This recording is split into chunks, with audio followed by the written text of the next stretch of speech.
CUT exam की preparation के लिए अपन लगातार मेहनत कर रहे हैं।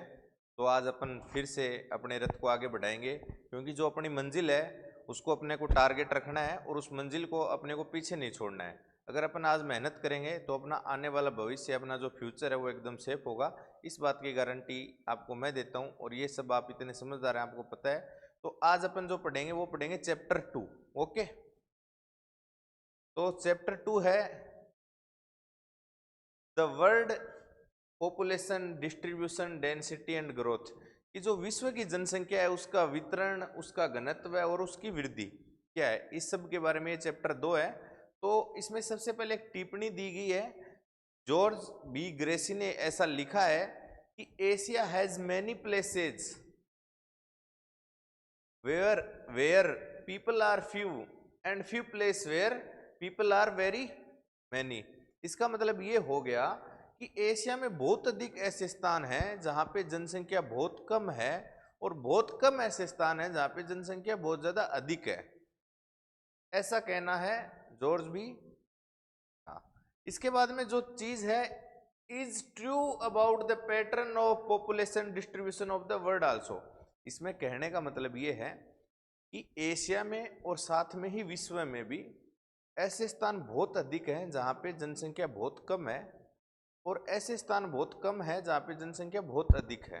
मतलब कहने का मतलब ये है कि जब अपन देखते हैं पूरे वर्ल्ड की 90% पॉपुलेशन मात्र 10% लैंड एरिया पे है, मतलब जो कि विश्व की पूरी जनसंख्या है उसका 90% मात्र 10% भूभाग पे है, और बाकी जो 90% भूभाग बच गया उसके ऊपर मात्र 10% जनसंख्या है। अभी जैसे अपन अगर इंडिया की ही बात करें तो इंडिया में आप देखोगे कि जो गंगा के मैदान है वहां पे पॉपुलेशन बहुत ज्यादा है, और वहां पे पॉपुलेशन डेंसिटी भी बहुत ज्यादा है। जैसे आप बिहार में देखते हो 1100, बंगाल में देखते हो 1000 से ऊपर। अगर आप देखोगे कि जो हिमालय रीजन है वहाँ पे पॉपुलेशन डेंसिटी भी कम है और पॉपुलेशन भी कम है। जैसे अरुणाचल प्रदेश में पॉपुलेशन डेंसिटी 17 ही है, जो भी अपने हिमालय वाले राज्य है वहाँ पे जनता कम है, जबकि वो एरिया बहुत बड़ा है। ठीक है, वो एरिया और यूपी बिहार और पश्चिम बंगाल से बड़ा एरिया है हिमालय का, लेकिन वहाँ पे जनसंख्या बहुत ज़्यादा कम है और यहाँ पे जनसंख्या बहुत ज़्यादा है। तो यही बात है जो सच है, वो विश्व की जो जनसंख्या का वितरण है उसके ऊपर। तो आप जो समझ गए, अगर आपसे पूछा जाए तो आप इस चीज को अच्छे से समझ गए तो आप इसको एग्जाम में लिख सकते हैं। आगे देखते हैं अपन pattern of population distribution in the world. ठीक है, तो जैसा कि मैंने आपको बताया कि 90% पॉपुलेशन है जो वर्ल्ड की, वो 10% ऑफ लैंड एरिया पे है। इसका मतलब ये है कि जैसे 100 किलोमीटर एरिया है और 100 ही लोग हैं, तो 10 किलोमीटर एरिया में क्या है 90 लोग हैं, बाकी 90 किलोमीटर एरिया में 10 लोग हैं। तो आप समझ गए। उसके बाद में देखते हैं the 10 most population countries of the world contributes about 60% of the world population. कि जो विश्व के 10 देश हैं उनमें विश्व की 60% जनसंख्या निवास करती है। विश्व के जो 10 सबसे घने आबाद देश हैं उनमें विश्व की 60%, 60% जनसंख्या पॉपुलेशन निवास करती है। Out of this 10 countries 6 are located in Asia. और उसमें से भी जो 10 कंट्री हैं उनमें से भी जो 6 देश हैं वो क्या है, एशिया महाद्वीप का हिस्सा है। चलो अपन आगे देखते हैं इसमें कौन कौन से देश हैं। तो जो आपकी बुक में है कि चाइना में सबसे ज़्यादा जनसंख्या है, तो मैं आपको बता दूं कि हम चाइना को पीछे छोड़ चुके हैं, और अभी फर्स्ट नंबर पे कौन है, अभी पहले नंबर पे कौन है। अगर आपको पूछ लिया जाए कि विश्व में सबसे अधिक जनसंख्या वाला देश, मोस्ट पॉपुलेशन वाला देश, सबसे ज़्यादा जनसंख्या वाला देश, मोस्ट पॉपुलेटेड कंट्री, तो वो होगा इंडिया। क्योंकि इंडिया ने 2023 में चाइना को पीछे छोड़ दिया है, और आज की डेट में भारत की जनसंख्या चाइना की जनसंख्या से ज़्यादा है। तो जो अपन ने पीछे देख रहे थे कि 10 देश हैं, तो 10 देश कौन कौन से हैं जो जनसंख्या के हिसाब से देखते हैं। सबसे ज़्यादा जनसंख्या इंडिया में, फिर चाइना, फिर यूएसए, फिर इंडोनेशिया, फिर पाकिस्तान, फिर नाइजीरिया, फिर ब्राज़ील, फिर बांग्लादेश, फिर रसिया, फिर मेक्सिको। तो देखो बच्चों, ये 10 नाम आपको याद रखने होंगे, इनका क्रम भी आपको याद रखना होगा, क्योंकि ऐसा पूछ सकते हैं सीयूटी के एग्जाम में कि इनको डिसेंडिंग ऑर्डर में या असेंडिंग ऑर्डर में, गिरते क्रम में या बढ़ते क्रम में इनको अरेंज करने का आपको बोल सकते हैं। कोई भी 4 देश दे सकते हैं और उसमें से बता सकते हैं इनमें सबसे ज़्यादा पॉपुलेशन किस में और सबसे कम किस में। अब इसमें से अपन बात करते हैं कि एशिया में कौन कौन से देश हैं। तो इंडिया आप जानते हो एशिया में है, चाइना आप जानते हो कि एशिया में है, यूएसए यूएसए एशिया में नहीं है, यूएसए है नॉर्थ अमेरिका में। इंडोनेशिया आपको पता है कि एशिया में है, पाकिस्तान आपको पता है कि एशिया में है, नाइजीरिया कहाँ पे है, नाइजीरिया है अफ्रीका में, तो नाइजीरिया एशिया में नहीं है। ब्राजील कहाँ पे है, तो ब्राजील है दक्षिण अमेरिका में, तो ब्राजील नहीं है। बांग्लादेश कहाँ पे, बांग्लादेश है एशिया में। और रसिया कहाँ पे, यूरोप में। और मैक्सिको कहाँ पे है, मैक्सिको है जो कि नॉर्थ अमेरिका का भाग है, जिसको अपन नॉर्थ अमेरिका महाद्वीप है उसका भाग है। लेकिन जो मेन बात वो है कि रसिया को अपन एशिया में भी काउंट कर सकते हैं, क्योंकि जो रसिया का जो आधा भाग है वो एशिया में आता है और रसिया का जो आधा भाग है वो यूरोप में आता है। तो कभी आपसे पूछ भी सकते हैं कि कौन सी कंट्री ऐसी है जो 2 महाद्वीपों में स्थित है, तो रसिया उसका राइट आंसर हो जाएगा। तो 1 2 3 4 5 6 देश ऐसे हैं जो एशिया महाद्वीप के हैं। तो एक बार आप इनका क्रम याद रख लेना, इंडिया, फिर चाइना, फिर यूएसए, फिर इंडोनेशिया, फिर पाकिस्तान, फिर नाइजीरिया, फिर ब्राज़ील, फिर बांग्लादेश, फिर रसिया, फिर मैक्सिको। ओके, आप इसको 1-2 बार रिवाइज करेंगे तो आपको याद रह जाएगा।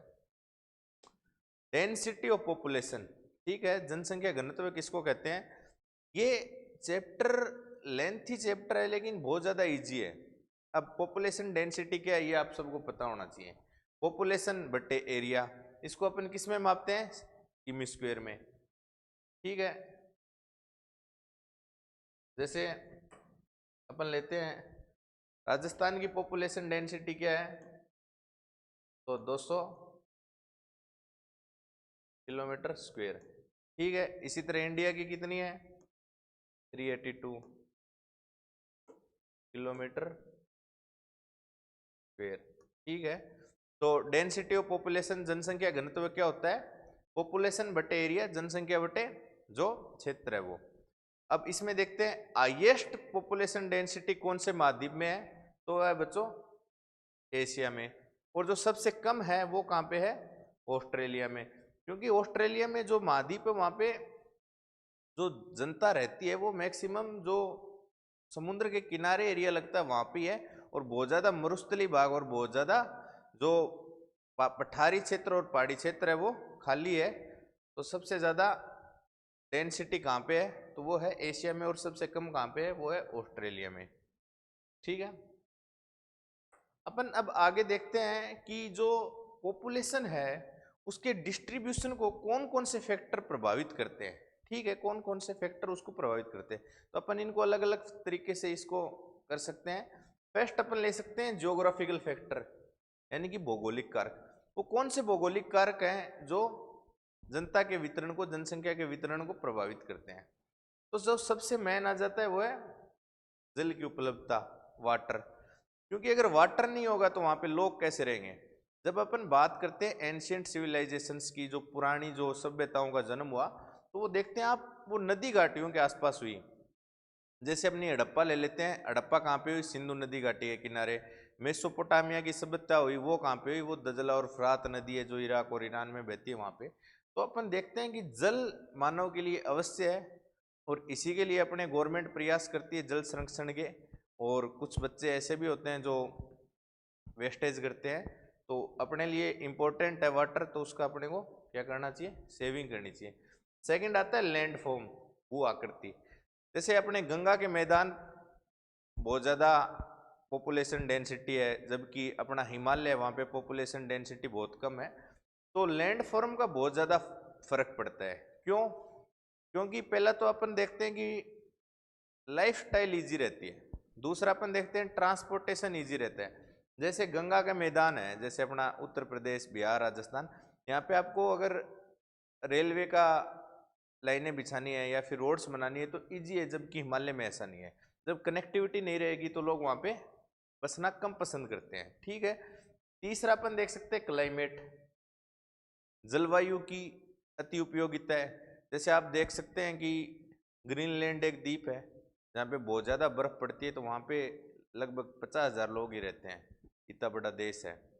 तो जलवायु का बहुत इम्पोर्टेंस होता है। सोइल्स का इम्पोर्टेशन इम्पोर्टेंट सोइल इम्पोर्टेंट होती है। सोइल कैसे इम्पोर्टेंट होती है कि अगर अच्छी ज़मीन है तो वहाँ पे कृषि होगी, और जब कृषि नहीं होगी तो लोग खाएंगे क्या। तो 4 फैक्टर अपन ने देखे ज्योग्राफिकल फैक्टर में। पहला वाटर, दूसरा भू आकृति, क्लाइमेट और सोइल्स। अपन देखते हैं सेकंड में इकोनॉमिक फैक्टर्स। ठीक है, कि लाइफ में सरवाइव करने के लिए अपने को क्या चाहिए, कोई रोजगार चाहिए, कोई काम धंधा चाहिए, कोई इनकम ऑफ सोर्स चाहिए। तो इसमें जो मिनरल्स होते हैं, वो क्षेत्र जहाँ पे खनिज अधिक है वहाँ पे पॉपुलेशन ऑटोमेटिक इंक्रीज होती है। क्यों होती है? पहला तो वहाँ पे लोगों को रोजगार मिलता है। क्यों? क्योंकि अगर कहीं पे लोहा निकल रहा है, कहीं से कोयला निकल रहा है, तो उसके खनन के लिए अपने को क्या है, अपने को लेबर फोर्स की आवश्यकता है, तो वहाँ पे वो हो जाएगा। उसके बाद अपन देखेंगे धीरे धीरे उसके पास में बाजार डेवलप हो जाते हैं। तो जहाँ पे मिनरल्स होते हैं, जहाँ पे खनिज होते हैं, वहाँ पे भी जनसंख्या अधिक पाई जाती है। फिर अपन सेकंड नंबर पे देखते हैं नगरीकरण। जब एक गांव एक नगर में तब्दील हो जाता है तो वहाँ पे हेल्थ, मेडिकल, एजुकेशन, सारी चीज़ों में क्या है, अपग्रेडेशन होता है, और सारी सुविधाओं में क्या है, उनका अच्छा अनुभव रहता है। तो वहाँ पे लोग ज़्यादा बसने की कोशिश करते हैं। वहाँ पे जो मानव की मूलभूत सुविधाएं वो आसानी से उपलब्ध रहती है। ठीक है। तीसरा है औद्योगिकरण, इंडस्ट्रियलाइजेशन। तो जैसे जैसे कोई देश एक ग्रामीण से एक औद्योगिक बनता है तो वहाँ पे हेल्थ फैसिलिटी में डेवलपमेंट्स होते हैं, और इसी तरीके से जो रोजगार के अवसर है वो पैदा होते हैं। उसके कारण वहाँ पे जो जनसंख्या है वो धीरे धीरे वृद्धि होती है, उसमें वो धीरे धीरे बढ़ती है।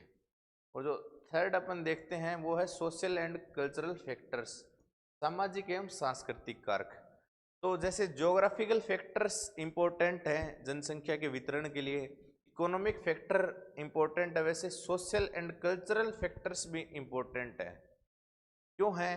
क्योंकि इंसान अपनी भावनाओं से जुड़ा होता है। अगर आप जैसे देखते हो, अपने बनारस शहर है, अपने इंडिया का अपन ऐसे मान सकते हो ऑलमोस्ट सबसे पुराना शहर है, तो वहाँ पे जनसंख्या अधिक है क्योंकि वो अपने कल्चरल, अपने इथिक्स, लोगों का उससे जुड़ाव रहता है। तो इस कारण यहाँ पे भी क्या है, ये चीज़ें भी क्या है, जनसंख्या के वितरण को प्रभावित करती है। फिर देखते हैं पॉपुलेशन ग्रोथ, जनसंख्या वृद्धि। Change in numbers of inhabitants of A territory during a specific period of times. This change may be positive as well as negative. समय की निश्चित अवधि के दौरान बसे हुए लोगों की संख्या में परिवर्तन को अपन क्या बोलते हैं? Population growth. जैसे सपोज करो, जैसे 2007 में 2007 में 2007 में किसी एरिया में 10 लाख लोग थे, और 2008 में वहाँ पे क्या हो गए, 5 लाख लोग हो गए। तो क्या पॉपुलेशन ग्रोथ हुई या नहीं हुई? ग्रोथ का मतलब आप ऐसे नहीं सोच सकते कि ग्रोथ हमेशा पॉजिटिव होगी। ग्रोथ क्या लिखा है कि पॉजिटिव भी हो सकती है और नेगेटिव भी हो सकती है। तो ये 2007 से लेकर 2008 के बीच में जो हुआ है इसको ग्रोथ बोलते हैं। अपना मतलब यही है कि जो भी चेंज होता है पॉपुलेशन में, दो समय के बीच में, दो समय की अवधियों के बीच में जो भी चेंज होता है पॉपुलेशन में, अपन उसको बोलते हैं पॉपुलेशन ग्रोथ। ठीक है। और ग्रोथ रेट क्या होती है? ग्रोथ रेट का मतलब ये हो गया change of population express in percentage. जैसे 2007 में 10 लाख लोग थे, 2008 में 5 लाख लोग हो गए, तो जनसंख्या में कितना परिवर्तन आया आप मेरे को बता सकते हैं? तो इसको जब अपन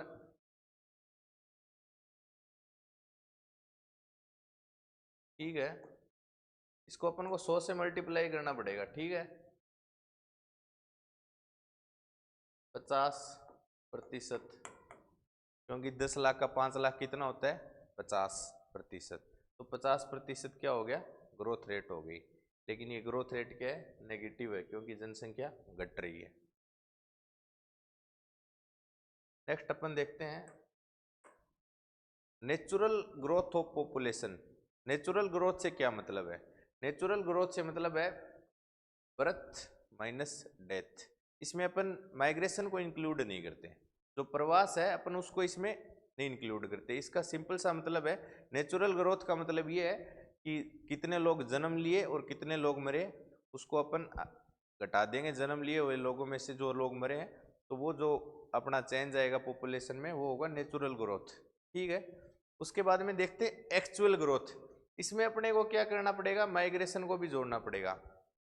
जैसे 10 नए बच्चे जन्मे, उसमें से अपन जो लोग मरे उनको घटा देंगे 20। फिर जो लोग अपने अप्रवासी आए उनको अपन इसमें जोड़ देंगे जैसे 40। और फिर 30 लोग अपना गांव छोड़ के चले गए, तो अपन उसको इसमें से क्या कर देंगे घटा देंगे। अब ये जो हो गया वो होगा एक्चुअल ग्रोथ रेट। ठीक है। तो 10 में से 20 घटाए तो अपन इन दोनों को कर लेंगे 50 माइनस 50, तो जो एक्चुअल ग्रोथ है वो 0 हो रहा है। ठीक है। इस प्रकार को अपने से समझने की जरूरत है। फिर देखते हैं positive growth. Birth rate is more than death rate, इसको अपन बोलते हैं पॉजिटिव। और नेगेटिव का मतलब होता है जब पॉपुलेशन घटती है तो उसको अपन बोलते हैं नेगेटिव। ठीक है। जो मेन बात थी वो नेचुरल और एक्चुअल में समझने वाली थी। नेचुरल में जो अपन सिर्फ जन्म और मृत्यु को ही काउंट करते हैं, जबकि एक्चुअल में अपन को प्रवास को भी काउंट करना होता है। आगे देखते हैं कंपोनेंट्स ऑफ पॉपुलेशन चेंज, जनसंख्या परिवर्तन के घटक। ठीक है। इसमें क्या है अपने there is 3 components of population change. 3 components अपन पहले ही देख चुके हैं। पहला क्या है जन्म, अगर कोई नया बच्चा जन्म लेगा तो जनसंख्या में परिवर्तन होगा। फिर सेकंड है मृत्यु, अगर कोई किसी की डेथ होती है तो भी जनसंख्या में परिवर्तन होगा। और तीसरा है माइग्रेशन, जैसे माइग्रेशन होता है तो भी जनसंख्या में परिवर्तन होता है। उसको अपन जनसंख्या का पुनर्वितरण बोल सकते हैं। एक्चुअल में जनसंख्या कम या ज़्यादा नहीं होती, लेकिन जनसंख्या का पुनर्वितरण होता है। जैसे लोग गाँव से शहरों की तरफ जाते हैं तो जनसंख्या तो उतनी रहती है, लेकिन गाँव में जनसंख्या कम हो गई, शहरों में बढ़ गई। ठीक है। फिर अपन देखते हैं CBR, the crude birth rate, number of live birth in a year पर 1000 ऑफ पॉपुलेशन। अशोधित जन्म दर बोलते हैं इसको। इसका मतलब ये हो गया कि जो जितने बच्चे जन्मे उसमें अपन टोटल पॉपुलेशन का भाग देके और उसको 1000 से गुणा करते हैं, तो जो अपने CBR निकल जाती है। इसका फॉर्मूला ये है। ठीक है। किसी वर्ष में जीवित जन्म, किसी क्षेत्र विशेष में वर्ष के मध्य जनसंख्या, और उसको अपन को क्या करना पड़ेगा 1000 से गुणा करना पड़ेगा। तो जो अपने जो आंकड़ा निकल के आएगा अपन उसको बोलेंगे CBR। ये फॉर्मूला है। और आपका जो CUET एग्जाम है उसमें ऐसे क्वेश्चन पूछे जाते हैं, आपसे डायरेक्ट CBR का फॉर्मूला पूछ लेंगे, तो प्लीज़ आप इसको याद कर लेना, क्योंकि ऐसे क्वेश्चन आने की बहुत ज़्यादा संभावनाएं रहती हैं। तो एक बार अगर आप इनको अच्छे से लिख के याद करोगे तो मेरा आइडिया है कि आपको याद रहेगा और आप एग्ज़ाम इजीली क्वालिफाई कर पाते हो। फिर अपन देखते हैं CDR यानी कि डेथ रेट। इसमें कितने लोगों की मृत्यु हुई उसमें टोटल जनसंख्या का भाग देंगे और उसको 1000 से गुणा कर देंगे। ठीक है। इसमें ऐसा कोई रॉकेट साइंस नहीं है, नॉर्मल फॉर्मूले हैं, आप एक बार लिख के याद कर सकते हो। कितने लोग जन्म लिया और कितने लोग मरे, उसी को तो बोलते हैं, उसको 1000 से गुणा कर देंगे। 1000 से गुणा करने का मतलब ये है कि प्रति 1000 कितने लोगों ने जन्म लिया और कितने लोग मरे। फिर अपन देखते हैं माइग्रेशन, प्रवास। प्रवास किसको बोलते हैं? जब लोग एक स्थान से दूसरे स्थान पे चले जाते हैं उसी को तो प्रवास बोलते हैं। ठीक है। जैसे कोई बच्चा जयपुर से दिल्ली चला गया पढ़ने के लिए, तो अपन उसको क्या बोलेंगे प्रवास बोलेंगे, माइग्रेशन बोलेंगे। When people moves from one place to another, the place they move from is called the place of origin। मतलब जिस स्थान से वो लोग जाते हैं, जैसे एक बच्चा है, मान लो एक बच्चा A है और वो जयपुर से जाता है दिल्ली, तो जयपुर क्या हो गया उसके लिए? उद्गम स्थान। ठीक है, और जहां पे वो जाएगा दिल्ली, वो क्या हो गया? डेस्टिनेशन, गंतव्य स्थान। तो इजी है, अगर आप इसको प्रैक्टिकली पढ़ते हो तो और ज़्यादा इजी है। आप ये मान लीजिए कि आपका जो गांव, उससे आप किसी दूसरी जगह गए, तो जो आपका गांव है वो हो जाएगा आपका प्लेस ऑफ ओरिजिन, उद्गम स्थान, और जहाँ पे गए आप वो हो जाएगा आपकी डेस्टिनेशन, गंतव्य स्थान। ठीक है, फिर देखते हैं अपन इमिग्रेशन, आप्रवास। Migrants who move into a new place are called immigrants. प्रवासी जो, यहाँ पे बच्चों थोड़ा सा गलत लिखा है, बाहर नहीं जाते, इसमें आप इसको काट देना, और इसमें प्रवासी जो नए स्थान पर आते हैं उनको बोलते हैं अपन इमिग्रेंट्स। ठीक है ना, बाहर नहीं जाते, बाहर जाते हैं उत्प्रवास में। यहाँ पे क्या करते हैं, यहाँ पे जो लोग आते हैं उनको अपन बोलते हैं इमिग्रेंट्स, आप्रवासी। Migrants who move into a new place, जैसे कोई दिल्ली से जयपुर आया, तो जयपुर के लिए वो क्या हो गया? इमिग्रेंट्स। और एमिग्रेंट्स यानी उत्प्रवासी, माइग्रेशन वो move out of a place are called immigrants. प्रवासी जो एक स्थान से बाहर चले जाते हैं। जैसे एक बच्चे की बात की थी अपन ने, एक बच्चा ए जो जयपुर में रहता है, लेकिन वो जयपुर से चला गया दिल्ली। ठीक है, तो दिल्ली में वो गया ना, तो वह वहां का क्या कहलाया? आप्रवासी। ठीक है, जो नए स्थान पर गया है। और जयपुर जहां से वो गया है उसका वो क्या कहलाया? इमिग्रेंट्स यानी उत्प्रवासी। क्लियर है? अगर कुछ डाउट हो तो आप पूछ सकते हैं। फिर बात, जब अपन बात करते हैं माइग्रेशन की, माइग्रेशन का मतलब होता है जब अपन एक स्थान से दूसरे स्थान पे जाते हैं। लेकिन माइग्रेशन होता क्यों है? माइग्रेशन होता क्यों है, मेरे को ये बात बताइए। माइग्रेशन के क्या कारण हो सकते हैं? माइग्रेशन हो सकता है शिक्षा के लिए, माइग्रेशन हो सकता है स्वास्थ्य के लिए, मेडिकल के लिए, माइग्रेशन हो सकता है घूमने फिरने के लिए, माइग्रेशन हो सकता है प्राकृतिक आपदा आती है तब, माइग्रेशन होता है भूकंप आता है तब। तो इस तरीके से देखते हैं अपन। एक होता है जिसको अपन बोल सकते हैं पॉजिटिव माइग्रेशन, जैसे मैं अच्छी शिक्षा लेने के लिए कहीं पे जाना चाहता हूँ। और एक हो सकता है नेगेटिव, जैसे कि यहाँ पे भूकंप आ जाए और मेरे को यहाँ से जाना पड़े। तो इसको अपन क्या बोलते हैं? इसको पुश फैक्टर। उस फैक्टर का मतलब वो है कि आपको मजबूरी में जाना पड़ रहा है, कोई आपको पुश कर रहा है, कोई आपको धक्का दे रहा है कि आपको यहां से जाना पड़ेगा। ठीक है, make the place of origin seem less attractive for reason like unemployment. जैसे कि बेरोजगारी है, जैसे रोजगार नहीं है, तो क्या करना पड़ेगा आपको? रोजगार के लिए बाहर जाना पड़ेगा। तो जो बेरोजगारी है वो आपको यहाँ से धकेल रही है, आपको क्या कर रही है? पुश कर रही है। तो कौन कौन से पुश फैक्टर्स होते हैं अपन देख लेते हैं। अनएम्प्लॉयमेंट यानी कि बेरोजगारी। ठीक है, फिर अपन देखते हैं पुअर लिविंग स्टैंडर्ड यानी रहन सहन की निम्न दशाएं। जैसे अच्छा रहना सहना नहीं हो पा रहा है, तो अपन चाहेंगे कि अपनी लाइफ स्टाइल बेटर हो, तो उसके लिए अपने को क्या करना पड़ेगा? कुछ स्थान छोड़ना पड़ेगा। फिर अपन देखते हैं पॉलिटिकल टर्मोइल यानी कि राजनीतिक उपद्रव, कि पॉलिटिकल कंडीशन सही नहीं है और जनता के रहने के लायक नहीं है, तो लोग क्या करेंगे? उस स्थान को छोड़ के चले जाएंगे। जैसे अपन देखते हैं सीरिया, ठीक है, जहाँ पे हर रोज दो विचारधाराओं के बीच में लड़ाई होती है, बम ब्लास्ट होते हैं, तो लोग उस राजनीतिक उपद्रव के कारण क्या होते हैं कि स्थानों को छोड़ के दूसरे स्थान पे जाते हैं। फिर अपन देखते हैं अनप्लीजेंट क्लाइमेट यानी कि प्रतिकूल जलवायु, जैसे कि बहुत ज़्यादा सर्दी या फिर बहुत ज़्यादा गर्मी, तो अपन वहाँ पे रहने के लिए अपने को थोड़ी सी कंडीशन बहुत ज़्यादा ख़राब होती है, तो वो ऐसे फैक्टर होते हैं जो अपने को पुश करते हैं कि अपने को स्थान छोड़ना पड़ेगा, क्योंकि अपने शरीर की एक लिमिटेशन है सहन करने की। उसके बाद में जैसे नेचुरल डिजास्टर, जैसे मैंने आपको बताया भूकंप, ज्वालामुखी, बाढ़, इस टाइप से आप देखते हैं। इसके बाद में एपिडेमिक्स यानी महामारी, जैसे कोरोना।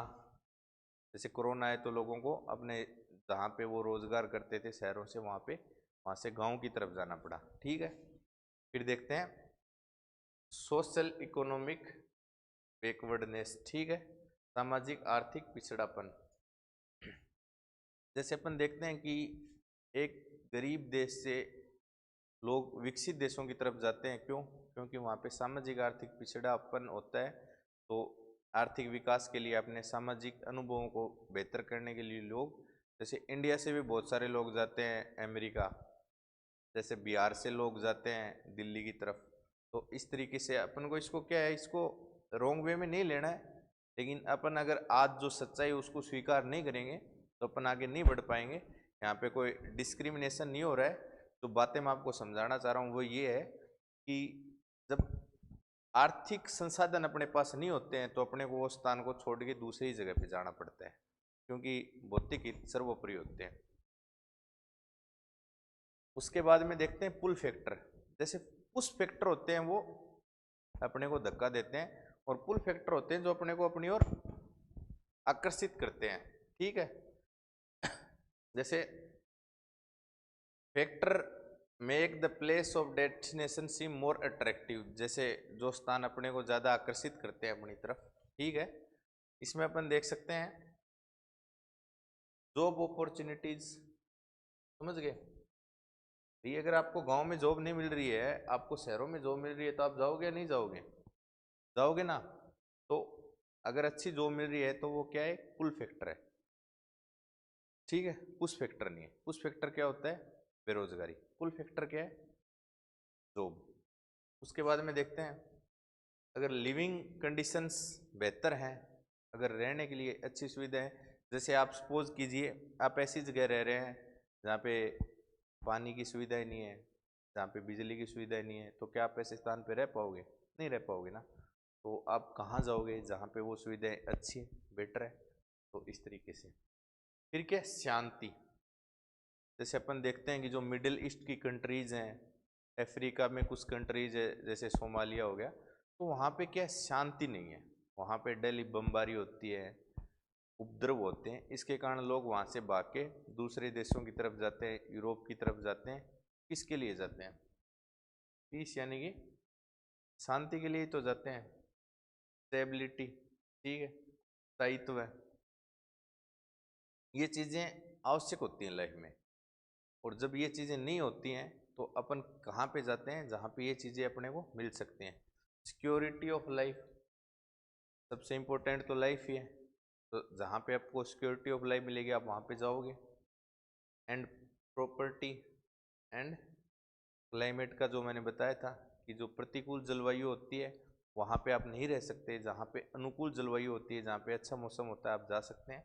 तो जो मेन बात थी, आपसे 4 फैक्टर दे के पूछ लिया जाए इनमें से कौन सा पुल फैक्टर नहीं है, तो आप बता सकते हैं। पुल फैक्टर का मतलब हो गया अपकर्ष कारक जो आपको अपनी तरफ खींचते हैं, और पुश फैक्टर का मतलब हो गया प्रतिकर्ष कारक जो आपको दूर धकेलते हैं। समझने वाली बात यही है, पुल और पुश में आपको कंफ्यूज नहीं होना है, अच्छे से याद रखना है। आगे अपन देखते हैं ट्रेंड्स इन पॉपुलेशन ग्रोथ, ठीक है। In the early periods population of the world grew very slowly. It is only during the last few hundred years that population has increased in an alarming rate. आरंभिक समय में विश्व जनसंख्या धीरे धीरे बड़ी विगत कुछ मिनट को